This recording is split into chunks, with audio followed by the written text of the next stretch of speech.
Hello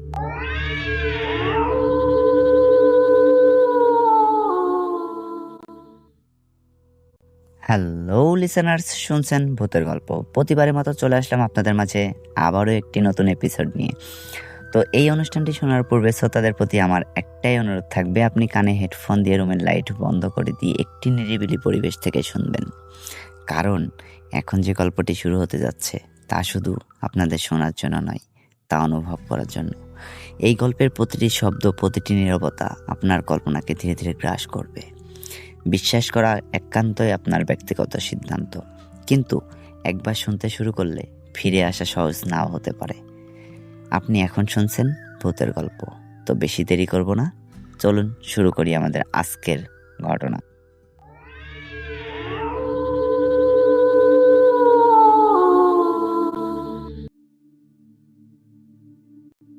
ঘটনাটি ঘটেছিল একটি মসজিদের ইমাম সাহেবের সাথে।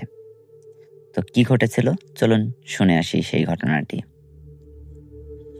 গভীর রাত, আষাঢ় মাসের শেষের দিক। সারাদিন ঝুম বৃষ্টি হয়ে সন্ধ্যার পর থেকেই চারিদিকে কেমন থমথমে নীরব।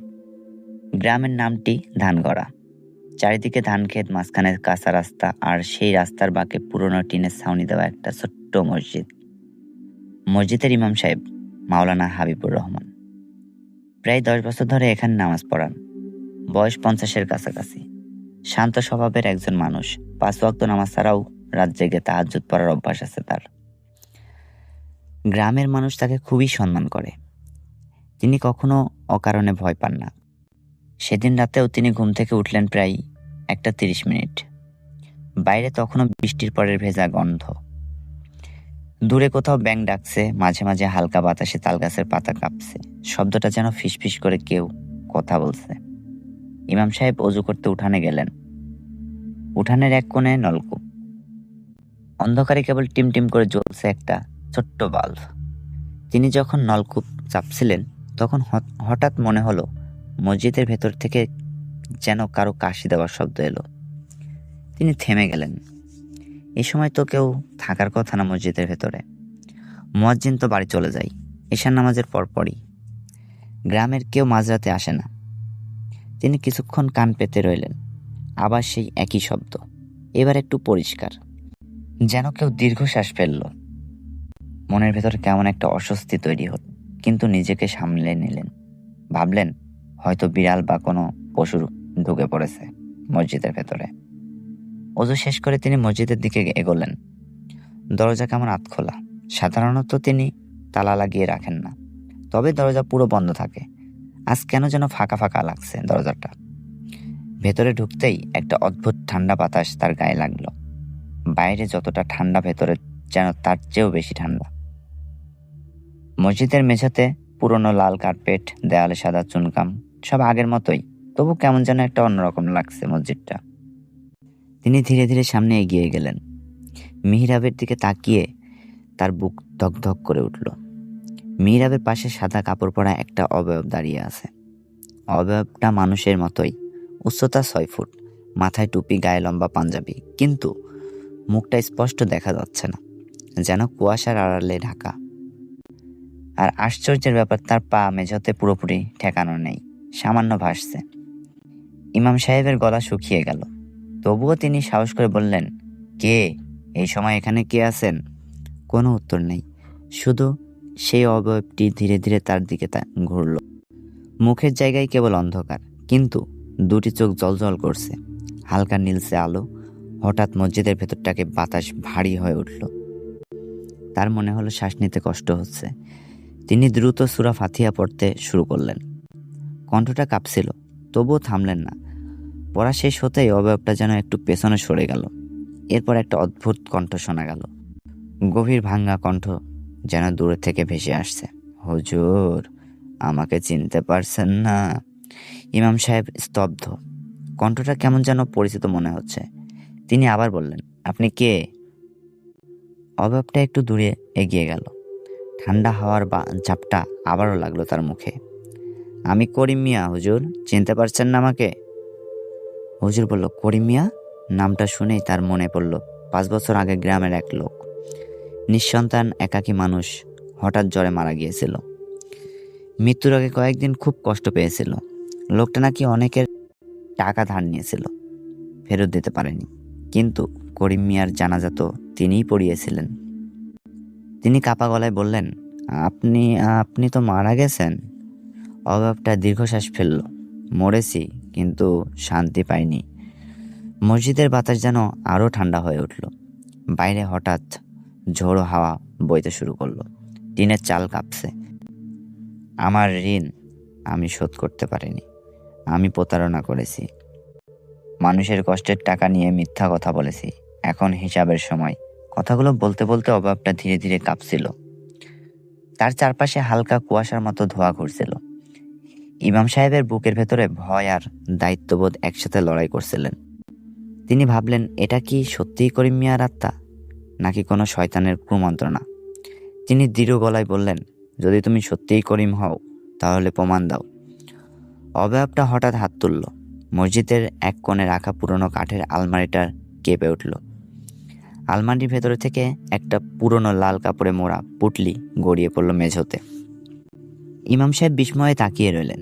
পুটলিটার কথা তিনি জানতেন না। অবয়বটা বলল, এখানে হাশেম আলীর 5,000 টাকা আছে। আমি লুকিয়ে রেখেছিলাম। তাকে ফেরত দিন, নইলে আমার কষ্ট শেষ হবে না। হাশেম আলী গ্রামেরই আরেকজন বৃদ্ধ। সে একসময় করিম মিয়াকে টাকা ধার দিয়েছিল, পরে আর ফেরত পায়নি। ইমাম সাহেবের হাত পা ঠান্ডা হয়ে আসছিল। তবুও তিনি এগিয়ে গিয়ে পুটলিটাকে হাতে নিলেন। খুলে দেখলেন ভেতরে সত্যিই টাকা, পুরনো, কিন্তু গুনে দেখলেন 5,000 টাকার মতোই হবে। তিনি মাথা তুলে তাকাতেই দেখলেন অবয়বটা আরো অস্পষ্ট হয়ে যাচ্ছে। অবয়বটা হুজুরকে বলছে, হুজুর, ফজরের আজান দিন, আমার জন্য দোয়া করবেন। শেষ কথাটা বলেই অবয়বটা মিলিয়ে গেল, যেন কখনোই ছিল না। শুধু মসজিদের ভেতরে ঠান্ডা বাতাস আর ভারী নীরবতা রয়ে গেল। ইমাম সাহেব কিছুক্ষণ স্থির দাঁড়িয়ে রইলেন। তার কানে তখন নিজের হৃদস্পন্দনের শব্দ। ধীরে ধীরে বাইরে আকাশ ফর্সা হতে শুরু করলো। তিনি কাপা হাতে আজানের জন্য মাইকের সুইচ চাপলেন। কণ্ঠে আজান এক অদ্ভুত ভার। আজানের ধ্বনি ভোরের নিস্তব্ধতা চিরে ছড়িয়ে পড়ল। তার মনে হলো প্রতিটি শব্দ যেন অদৃশ্য, কারো উদ্দেশ্য পৌঁছে যাচ্ছে। নামাজ শেষে তিনি গ্রামের কয়েকজন মুরব্বীকে ডেকে সব খুলে বললেন। অনেকে বিশ্বাস করলো, আবার কেউ বিশ্বাস করলো না, কেউ কেউ সন্দেহ করলো। কিন্তু যখন পুটলি খুলে টাকাগুলো গুনে হাশেম আলীর হাতে দেওয়া হলো, তখন আর সন্দেহের সুযোগ রইল না। হাশেম আলী কাঁদতে কাঁদতে বলল, এই টাকার কথা তো আমি আর কাউকে বলিনি, শুধু করিম আর আমিই জানতাম। সেই রাতের পর থেকে মসজিদে আর কোনো অদ্ভুত ঘটনা ঘটেনি, কিন্তু ইমাম সাহেব বদলে গেলেন। তার চোখে মাঝে মাঝে গভীর চিন্তার ছাপ দেখা যায়।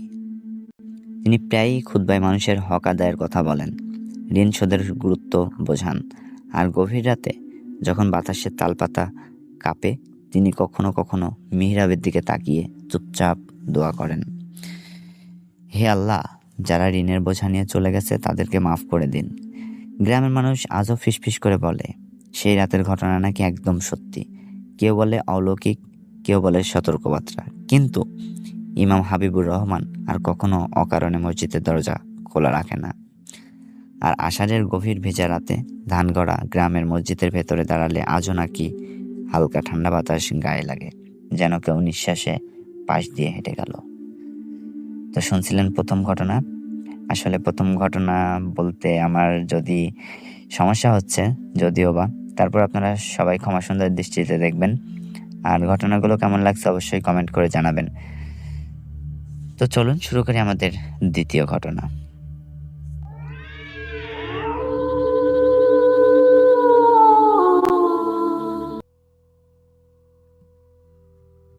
গভীর রাত, শীতের শেষের দিক। গ্রামের নাম বললে অনেকেই চিনে ফেলবে, তাই নামটা বলছি না। শুধু একটু বলি, জায়গাটা নদিয়া জেলার এক প্রান্তে। চারিদিকে ধানক্ষেত আর পুরনো আমবাগানে ঘেরা। বিদ্যুৎ থাকে, আবার থাকে না। আর রাত 12টার পর পুরো এলাকা এমন চুপ হয়ে যায় যেন পৃথিবীতে আর কেউই নেই। ঘটনাটা আমার নিজের জীবনের। তখন আমি কলেজে পড়ি। পরীক্ষার জন্য রাত জেগে পড়ার অভ্যাস ছিল। সেদিনও প্রায় 1টা বেজে গেছে। বাড়ির সবাই ঘুমিয়ে গেছে। আমি পড়ছিলাম বারান্দার ঘরে, কারণ ভেতরের ঘরে বাতাস ঢোকে না। হঠাৎ শুনলাম একটা লম্বা টানা, কেমন যেন কেঁদে কেঁদে ওঠার মতো শব্দ। ম্যাও ম্যাও ম্যাও ম্যাও।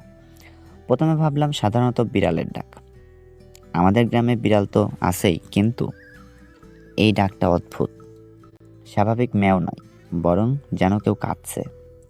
আবার থেমে গেলাম। তারপর 5-7 সেকেন্ড পর আবারও একই শব্দ, ম্যাও ম্যাও।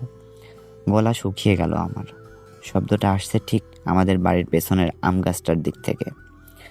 আমি উঠে বারান্দার দিকে গ্রিলের ফাঁক দিয়ে তাকালাম। চাঁদের আলোয় আধো আধো দেখা যায় গাছের নিচে একটা কালো ছায়া।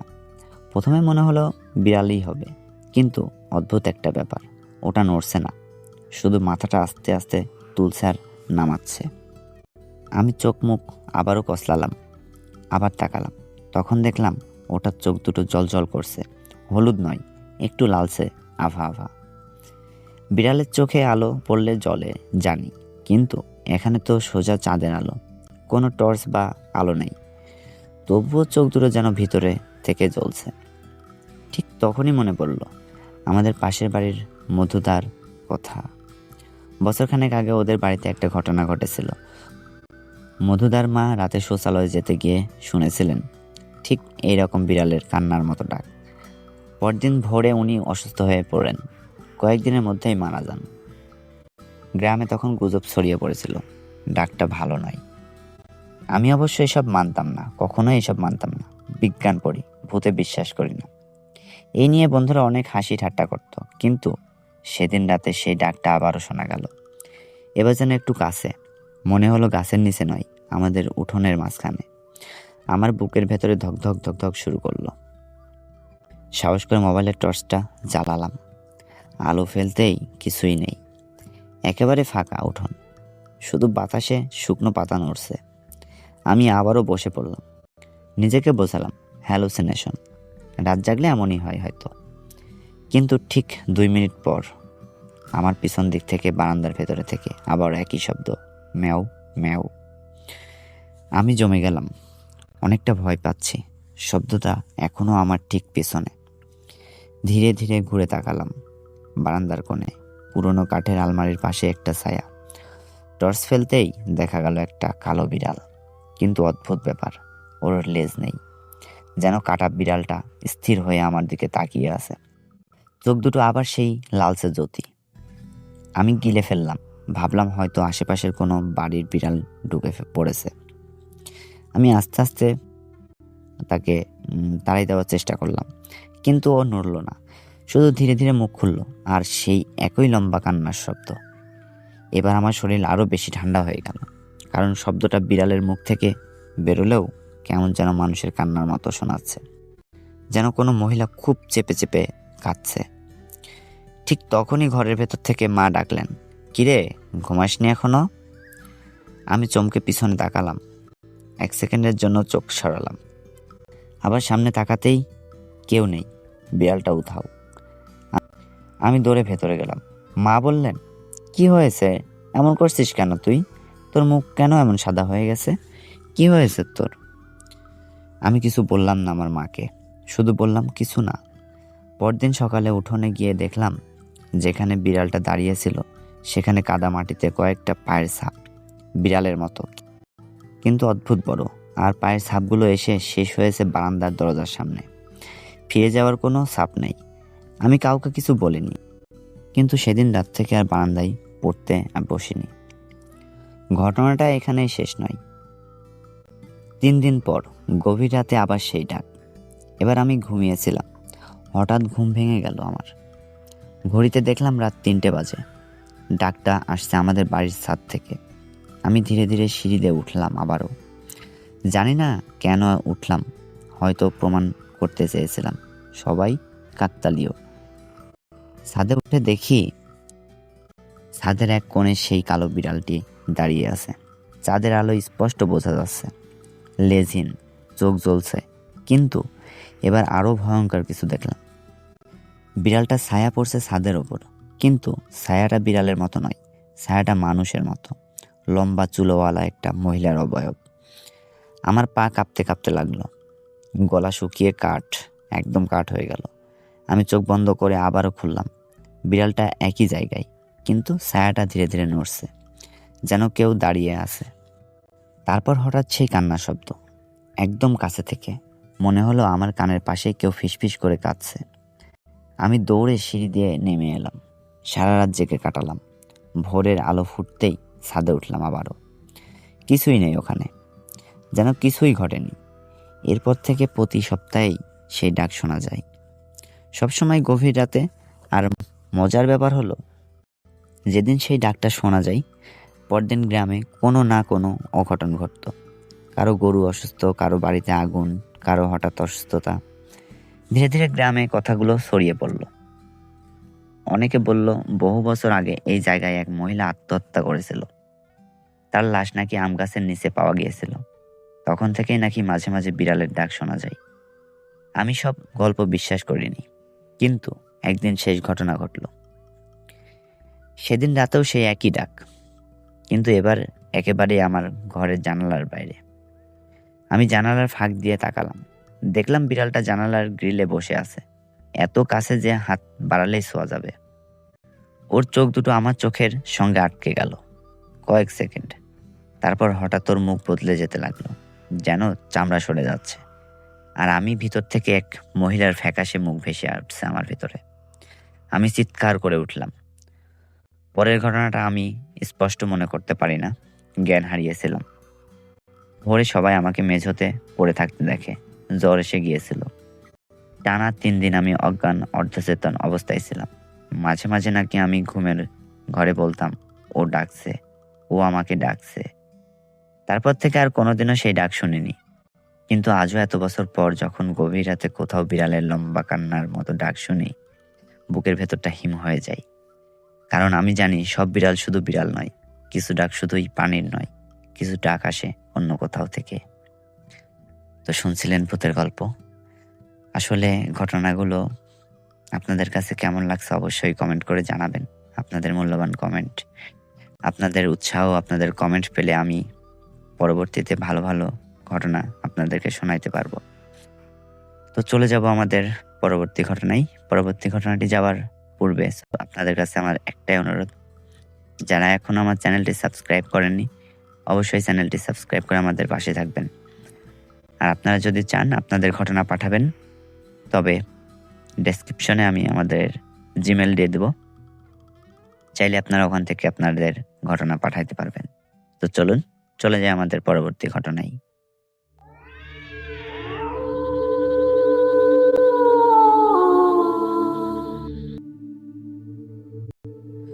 ঘটনাটি যেভাবে লেখা আছে আমি আপনাদেরকে সেভাবেই পড়ে শোনানোর চেষ্টা করছি। রাত তখন প্রায় 2:30। শীতের কুয়াশা নেমে এসেছে চারিদিকে। কুমিল্লা শহরের সরকারি হাসপাতালের সামনে দাঁড়িয়েছিল পুরনো সাদা রঙের একটি অ্যাম্বুলেন্স। চালক রফিকুল ইসলাম। সবার কাছে তিনি রফিক নামেই পরিচিত। 15 বছরের অভিজ্ঞতা। রাতের ডিউটি তার নতুন কিছু নাই। কত লাশ, কত মুমূর্ষু রোগী, কত কান্না, সবই তার চেনা। সেই রাতে জরুরি একটা কল এলো রফিক সাহেবের কাছে। ফোন করলেন এক লোক, কাপা গলায় বললেন, ভাই দ্রুত আসেন, আমার মা মারা গেছেন। বাড়ি 14 গ্রাম, লাশ নিয়ে যেতে হবে গ্রামের কবরস্থানে। রফিক ঠিকানাটা লিখে নিল। ঠিকানাটা একটা অদ্ভুত রকম লাগলো রফিকের কাছে, যেন এই প্রথম তিনি ওখানে যাবেন। বটতলা, পুরাতন ডাক বাংলা রোড, বড় বটগাছের পাশের একটা টিনের ঘর। সে জায়গাটা চেনা। লোকজন বলে ওই বটগাছটার কাছে নাকি রাতে অদ্ভুত সব শব্দ শোনা যায়। তবে রফিক এসব বিশ্বাস করতেন না। ড্রাইভারের সিটে বসে ইঞ্জিন স্টার্ট দিতেই গাড়ির রেডিও নিজে নিজেই চালু হয়ে গেল। ভেতর থেকে ভেসে এলো পুরনো এক গান, এই পথ যদি না শেষ হয়। রফিক চমকে উঠল। সে রেডিও অফ করলো। মনে মনে বলল, তারগুলো ঢিলা হয়েছে বোধ হয়। কুয়াশা ভেদ করে অ্যাম্বুলেন্স এগোতে লাগলো। রাস্তায় মানুষ নেই, কুকুরও না, শুধু হেডলাইটের আলো আর ইঞ্জিনের গর্জন। বটতলার কাছে পৌঁছাতেই হঠাৎ মোবাইলের নেটওয়ার্ক চলে গেল। চারিদিকে অদ্ভুত নীরবতা।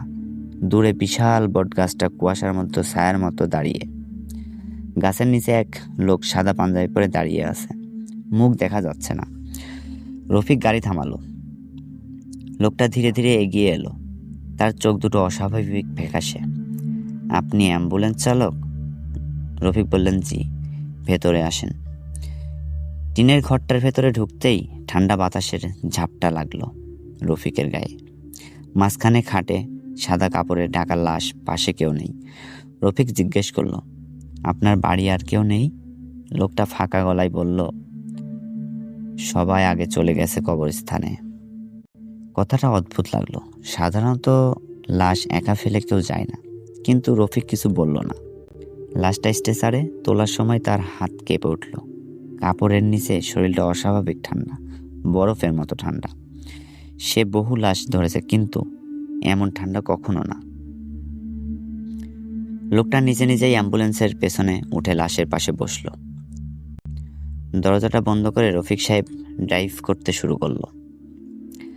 রাস্তায় বেরোতেই কুয়াশা আরো ঘন হয়ে গেল। হঠাৎ রিয়ার ভিউ মিররে তাকিয়ে রফিক দেখলেন পেছনে বসা লোকটা নেই, শুধু সাদা কাপড়ে ঢাকা লাশ। সে ব্রেক কষল, নেমে পেছনে দরজা খুলল। ভেতরে সেই লোকটা আগের মতোই বসে আছে। আপনি তো আমি একটু আগে। লোকটা তাকালো। কি হয়েছে? রফিক সাহেব বলল, না না না, কিছু না। রফিক নিজের চোখকে দোষ দিল। গাড়ি আবার চলতে শুরু করলো। কয়েক মিনিট পর পেছন থেকে ধীরে ধীরে একটা শব্দ এলো। কেউ যেন কাশছে, শুকনো গভীর কাশি। রফিকের হাত পা ঠান্ডা হয়ে গেল। সে আবার মিররের দিকে তাকালো। এবার স্পষ্ট দেখলো লাশের উপরের কাপড়টা একটু নড়ছে। সে নিজেকে বোঝালো, রাস্তার ঝাঁকুনিতে নড়ছে হয়তো। হঠাৎ পেছন থেকে সেই লোকটা বলল, ড্রাইভার সাহেব, একটু ধীরে চালান, মা ঘুমাইতেছে। রফিকের বুক ধরপড় করে উঠল। মৃত মানুষ কি ঘুমায়? কবরস্থানের রাস্তা ধরতেই গাড়ির ইঞ্জিন কাঁপতে শুরু করলো। হেডলাইটটা টিমটিম করছে। মোবাইল সম্পূর্ণ বন্ধ। চারিদিকে শুধু কুয়াশা আর অন্ধকার। হঠাৎ রেডিও আবার নিজে নিজে চালু হয়ে গেল। এবার গান না, শুধু এক নারীর করুণ কান্না। রফিক চিৎকার করে বলল, কে কে কে আছে? পেছন থেকে লোকটা শান্ত গলায় বলল, ভয় পাবেন না, আপনি তো অনেক লাশ বহন করেছেন। রফিক ঘেমে উঠল। সে কখনো এই লোকটাকে বলেনি যে সে বহু বছর ধরে কাজ করছে। কবরস্থানের ফটকে পৌঁছে সে গাড়ি থামালো। দরজা খুলে পেছনে গেল। দরজা খুলতেই তার শরীর জমে গেল আবারও। স্ট্রেচারের ওপরে শুধু সাদা কাপড়, নিচে কিছুই নেই। লাশ কই গেল? রফিক কাপা গলায় বলল। পেছনে দাঁড়িয়ে থাকা লোকটা ধীরে ধীরে বলল, আমি তো বলছিলাম মা ঘুমাইতেছে। রফিক ঘুরে তাকাইতেই দেখল লোকটার মুখ বদলে গেছে। চোখের জায়গায় গভীর কালো গর্ত, ঠোঁট নেই, দাঁত বের হয়ে আছে, চামড়া পচা। হঠাৎ তার কানে ভেসে এলো বৃদ্ধ এক নারীর কণ্ঠে, আমারে জায়গায় নামাও। রফিক দেখলো স্ট্রেচারের ওপরে আবার লাশটা আছে, কিন্তু এবার কাপড় সরে গেছে। বৃদ্ধার চোখ খোলা, সোজা তার দিকে তাকিয়ে। সে দৌড়ে আবারও সেই তার ড্রাইভারের সিটে বসে পড়ল। ইঞ্জিন স্টার্ট দিতে গিয়েও দেখলো চাবি নেই। চাবিটা স্ট্রেচারের ওপর রাখা। কেউ যেন কানে ফিসফিস করে বলল, এত তাড়াহুড়ো করো না। হঠাৎ সব নিস্তব্ধ। কিছুক্ষণ পর কবরস্থানের দারোয়ান এসে দরজা ধাক্কালো। এই ভাই, গাড়ি কই থেকে আইছে? রফিক হুঁশে ফিরে তাকালো। সে ড্রাইভার সিটে বসে আছে। গাড়ি বন্ধ, চারপাশে ভোরের আলো। পেছনে গিয়ে দরজা খুলল। স্ট্রেচারের এক বৃদ্ধার লাশ, ঠিকঠাক ঢাকা, পাশে কেউ নেই। দারোয়ান বলল, রাত 3টার দিকে তো আরেকটা অ্যাম্বুলেন্স আইছিল, এই লাশ নামাইয়াই গেছে। রফিকের বুক কেঁপে উঠল। আরেকটা অ্যাম্বুলেন্স? সাদা গাড়ি, চালক আপনার মতোই দেখতে। রফিকের হাত থেকে চাবিটা পড়ে গেল। সে কবরস্থানের রেজিস্টার দেখল। বৃদ্ধার নাম লেখা, রহিমা বেগম। মৃত্যুর সময় রাত 1:45।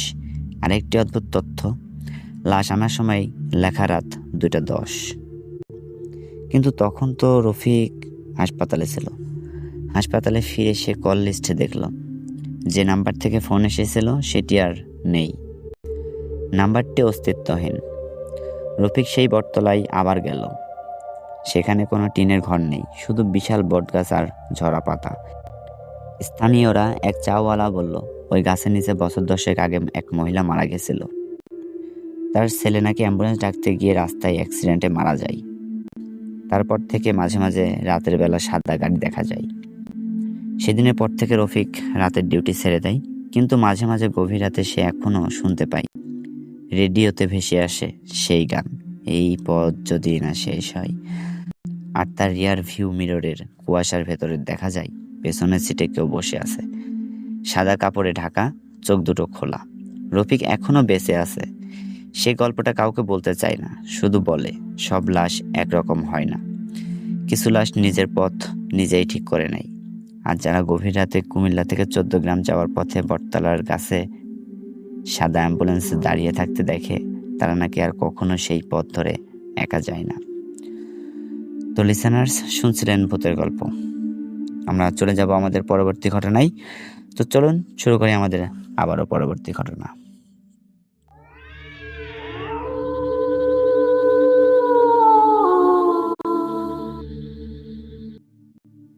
তো শুরু করছে আমাদের পরবর্তী ঘটনা। গভীর রাত, ঘড়ির কাঁটা যখন 12টার ঘরে ছুঁই ছুঁই ধীরে ধীরে 1টার দিকে এগোচ্ছে, তখন পুরো গ্রামটা যেন এক অদ্ভুত নীরবতায় ডুবে আছে। দূরে বাঁশঝাড়ের হাওয়ার শব্দটা শাঁ শাঁ করে বয়ে যাচ্ছে, মাঝে মাঝে শিয়ালের ডাক ভেসে আসছে মাঠের দিক থেকে। আকাশে চাঁদ নেই, শুধু মেঘের ফাঁকে ফাঁকে মলিন তারার আলো। গ্রামের একেবারে শেষ প্রান্তে পুরনো শিমুল গাছটার পাশে দাঁড়িয়ে আছে এক ভাঙাচোরা বাড়ি। সবাই তাকে ডাকে কালীবাড়ি। বহু বছর আগে এখানে নাকি এক জমিদারের পরিবার থাকতো। তারপর এক অদ্ভুত আগুনে সেই জমিদার বাড়ির সবকিছু পুড়ে যায়। সেই আগুনের পর থেকে আর কেউ সেখানে থাকতে সাহস পায়নি। রাহাত শহর থেকে গ্রামে এসেছে তার দাদুর মৃত্যুর পরে। দাদুর রেখে যাওয়া এই বাড়িটাই এখন তার একমাত্র আশ্রয়। কিন্তু গ্রামের লোকেরা তাকে বারবার সতর্ক করেছে, কালীবাড়িতে রাত কাটাস না বাবা, ওখানে কিছু আছে, হয়তো কিছু আছে। রাহাত এসব কুসংস্কার মনে করত। সে পড়াশোনা করছে, শহরে বড় হয়েছে, ভুটটুত বলে কিছুই বিশ্বাস করতো না।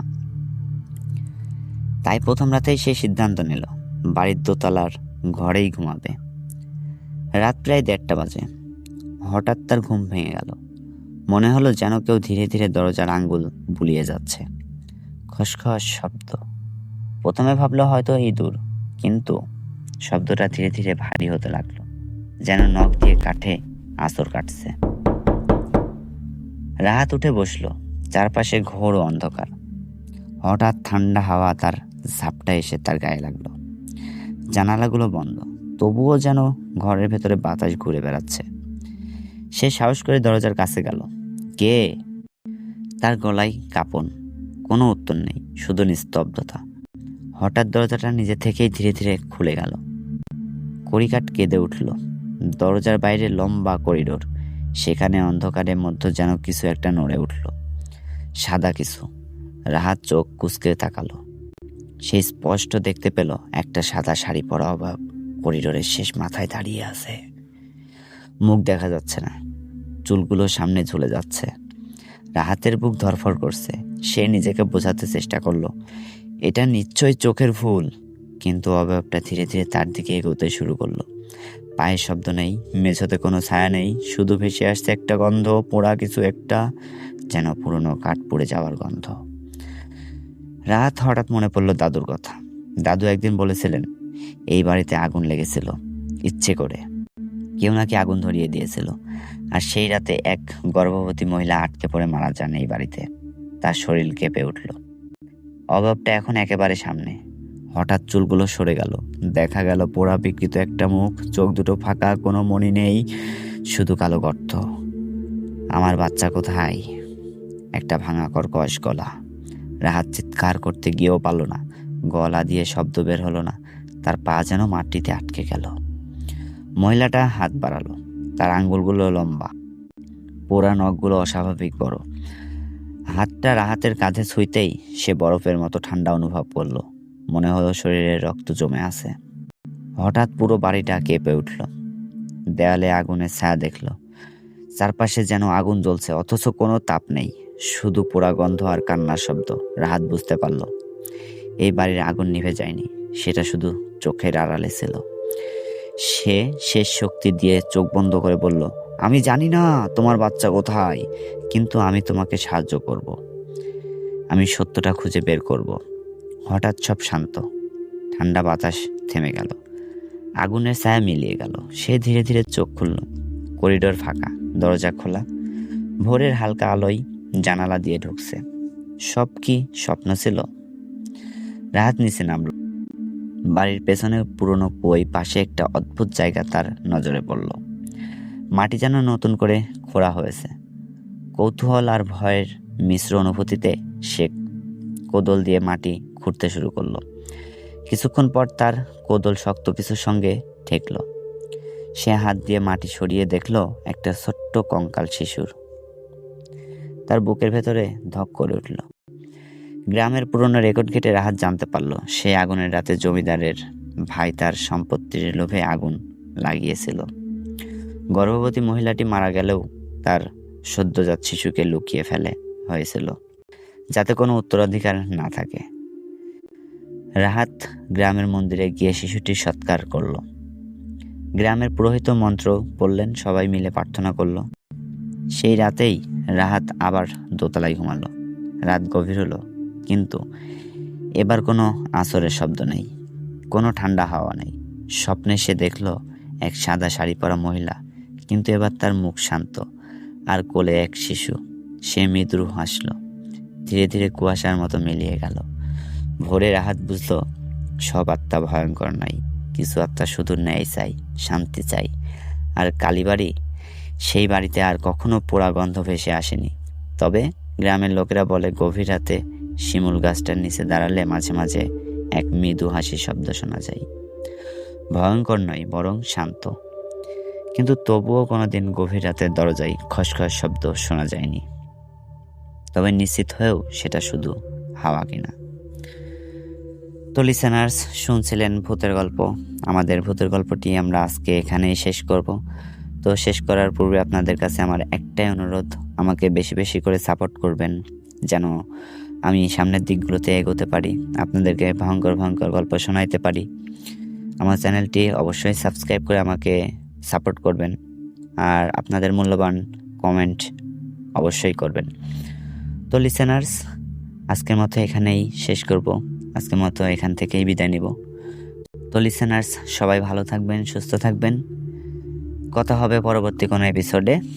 আজকের মতো এখানেই শেষ করছি। সবাই ভালো থাকবেন, সুস্থ থাকবেন। আল্লাহ হাফেজ।